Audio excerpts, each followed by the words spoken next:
Hey everybody, hope you're all doing good, and welcome back to another YouTube installment of Intuitive Angling with me. And today what I want to do, I'm in the truck again. Like I said, when you got young kids like I do, you have to really find time to do this type of stuff. Excuse me. Whenever you can get the time. And for me, a lot of it is driving. It's just, if you got young kids, you sort of understand that it's just your time is at an absolute premium. So anyway, just heading down to Joplin to go visit my dad, so I got a little bit of time to put this one out. But hey, what I wanted to talk about today, and this is going to be a excuse me, a pretty lengthy segment, is sort of what the harsh realities are in professional fishing sponsorships. And I've had quite a few requests over the years. People always are asking, how do I get sponsorships? Just have a lot of questions in general about how that works, partnerships with companies and that type of stuff. And what I want to do is I sort of want to go over how it really is, which a lot of people is probably going to be surprised about. To preface this whole deal, I want to say that I've been involved in helping the marketing departments for a couple different companies, and actually was over some managed some pro staff. So I understand how this works, and I've got some experience in this whole field, so I can sort of give you my perspective from that and from being a professional angler for over 30 years. The first thing I want to start out with is that sponsorships are not fair. I mean, that's just the harsh reality of it, and it's something that I wish could be changed, because there's nothing fair about the way it goes down a lot of times.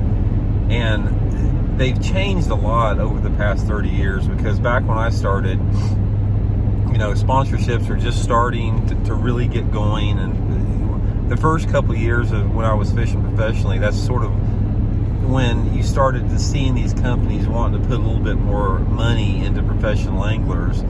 And back then it was the promotional avenues that we had were very limited. It was confined to tournament fishing, the press or the media coverage in magazines that you got from doing well in tournaments, and from seminars. Because back then, seminars have basically went away now with social media, but up until the advent of social media, and particularly during the 80s and early 90s, fishing seminars by pros were really a big deal.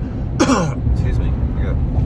And so that sort of changed a little bit about that. And then this gradually grew a little bit over the years, and then with the advent of wraps, as far as the vehicle and boat wraps that sort of came along, they just sort of started like pretty much in the late 90s.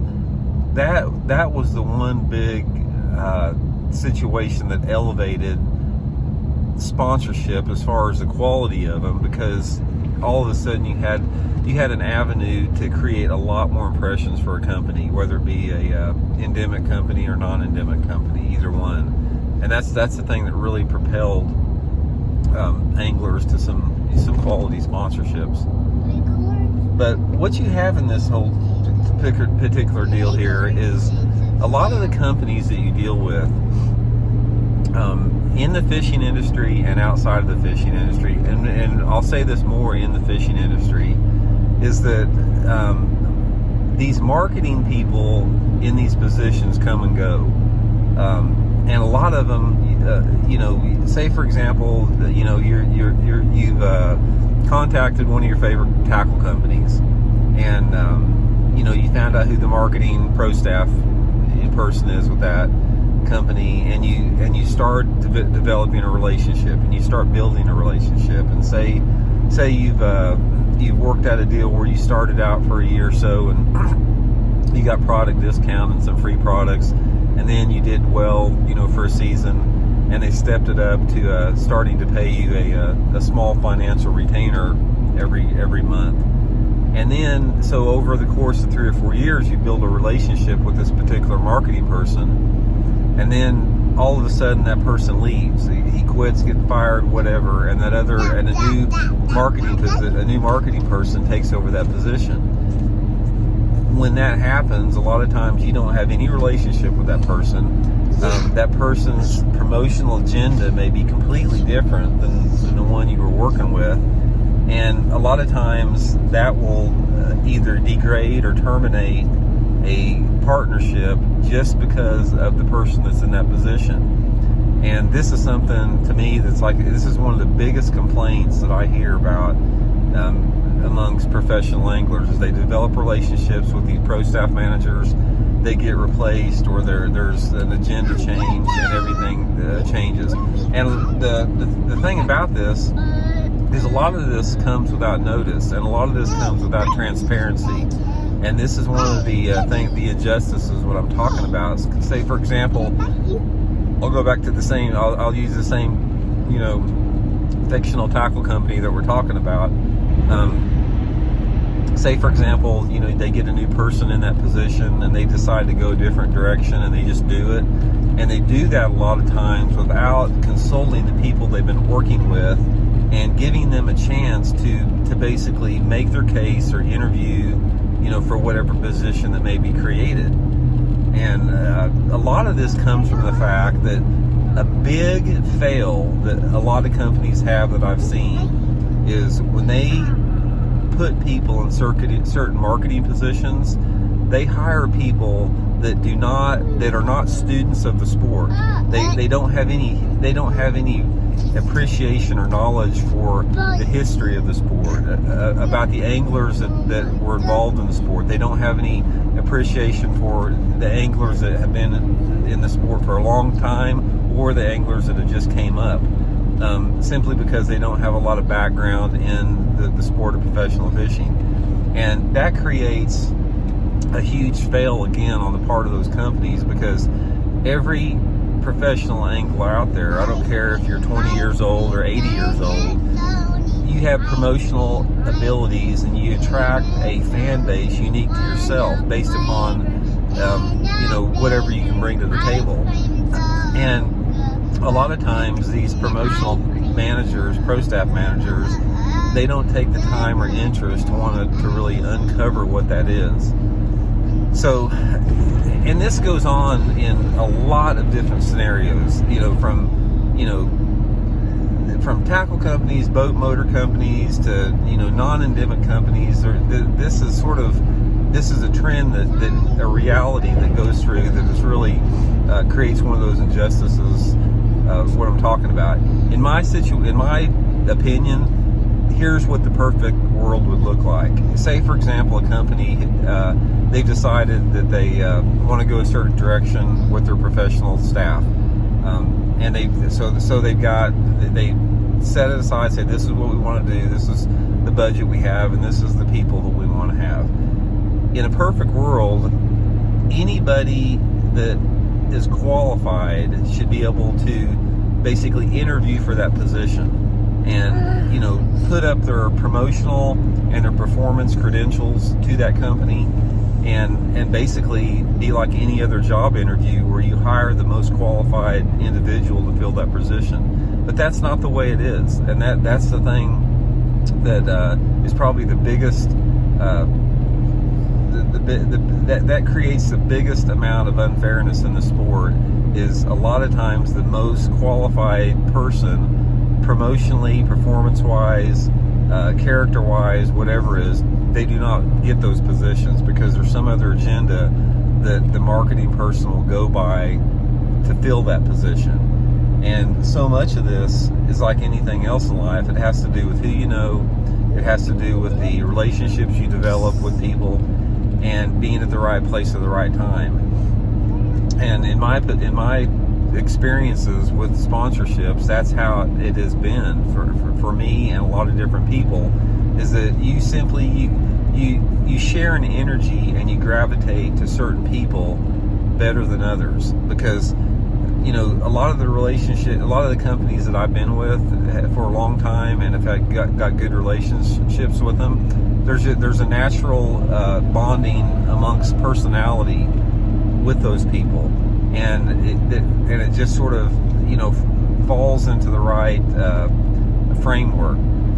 And it goes the opposite way too. There's been companies that I have tried to work with over the years, and other people that on the surface everything is like a perfect fit, absolutely perfect, but for some reason there's some type of a personality polarity there that exists that just does not make that relationship work. And that to me, that's one of the most fascinating things about it is how that takes place. But here again, back to what I started with this particular video, because I want to leave everybody with some tips on this. Here's a couple things to remember here when you're talking about it. First of all, you got to get the number one thing you have to remember and get into your head is that it's not fair. It's not fair at all. There's a lot of injustices as far as in the sponsorship world, and that's the sad thing about it. But you have to accept that fact, because there's other factors at work here. There's other motivations, and there's things that are just out of your control that make that so. So if you go into it knowing that, okay, I may or may not be treated fairly in this situation, and I may or may get looked over or just be ignored, you got to develop a thick skin. Don't take that personally, because everybody has to deal with that. Every single person out there that gets into this thing has to deal with that. Number one, it's the number one thing. Number two is you can't give up. There's an unlimited amount of potential out there as far as companies go to develop partnerships with, because the fishing part of it, the boat motor, fishing tackle, anything outdoor related is just a very, very small segment of it.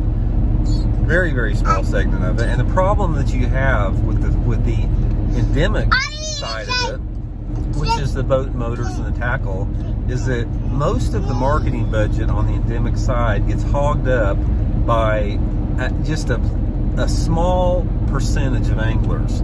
And what they do is, like I said, I'm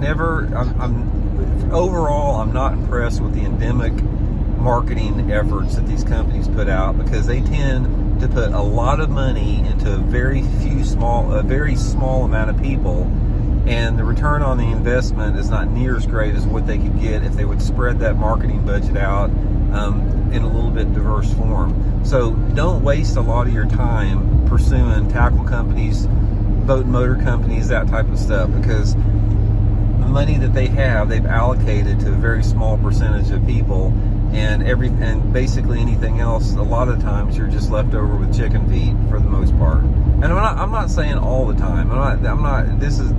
When I say this, this isn't a blanket opinion I'm having.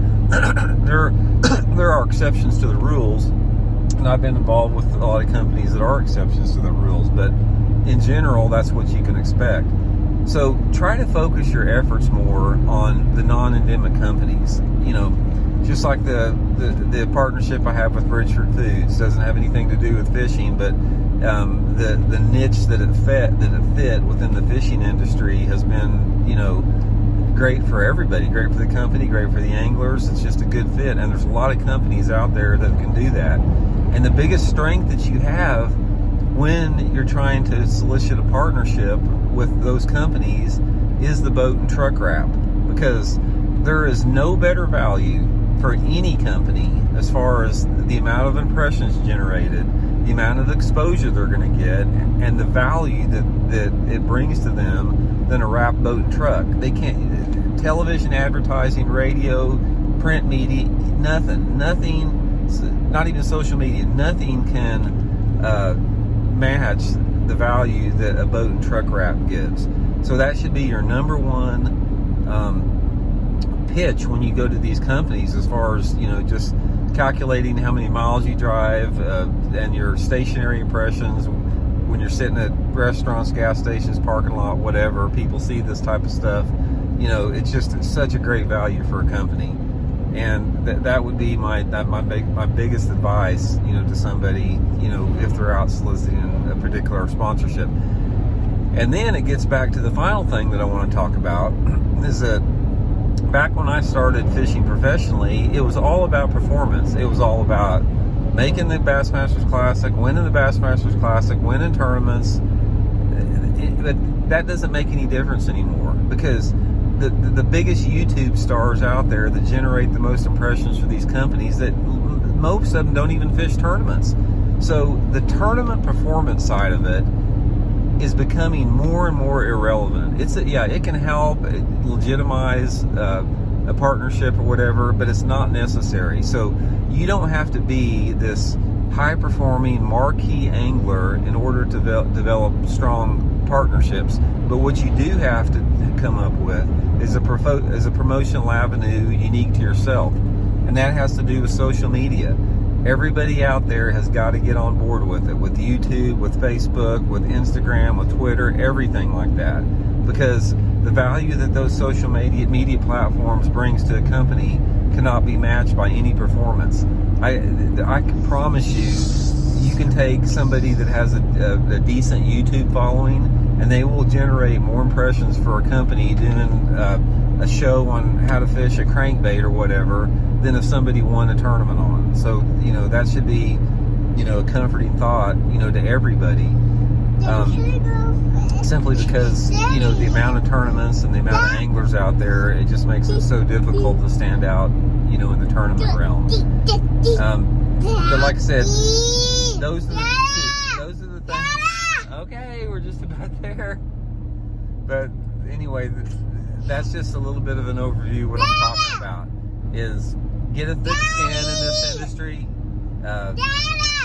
Don't get bummed out if you get turned down, because you're going to get turned down. Realize nothing is fair, and spend a lot of time on your social media avenues, putting that out there, selling the wrap, that type of thing. And if you go this route, it's just a matter of time, and you'll be able to generate a partnership that's a quality partnership that lasts a long time. And that's what everyone wants. Everybody wants these partnerships to be something that are long-term, not year to year, and that's what we should really start to focus for. But anyway, the sky's the limit out there.